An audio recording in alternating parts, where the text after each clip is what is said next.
boy from Michigan, went to the Air Force Academy in Colorado, graduated, stayed around the academy in Colorado Springs and did a Russian language program. So I worked on my Russian. And during that program, I met a blonde-haired girl who stole my heart. And it was November. I was on my way to Vance, here at Vance, to start class on 15 January of 1998. So this blonde-haired girl and I dated for a little bit, and we had a conversation over fondue in Old Colorado City. And we had to make a decision, we're gonna continue together or we're gonna go our separate ways. And we opted that we're gonna try a long distance relationship. I think like anybody that wants to be a pilot, I showed up wanting to be a fighter pilot, correct? And but there was actually a part of me that truly liked or loved the C-130. The C-130 was an amazing aircraft. I loved the mission, the tactical mission. I loved working so closely with our Army and Army partners and some of our other Air Force partners that need to go forward.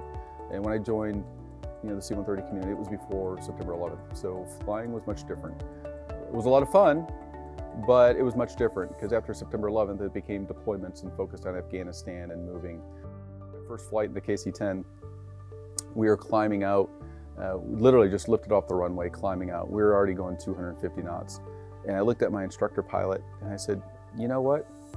I barely ever went 250 knots in the C-130 ever. And I'm doing 250 knots right now, just climbing out. So it was a little bit different. I think I was still back on the runway in some ways. I was behind the jet so far, but I learned the aircraft. I learned to love the aircraft. And the first time you take off at 589,000 pounds is just one of those moments where you go, wow, this is incredible. So I truly believe that at the 05 and above level, there's a better understanding that we need to take better care of our airmen, from our A1Cs in the dorms to our majors who are trying to make life decisions, that there's truly a support. And I would say 90% of those in charge are nothing but support for whatever decisions that their airmen want to make. And the other 10%, they support it as well. They just maybe not communicated it as like we'd like.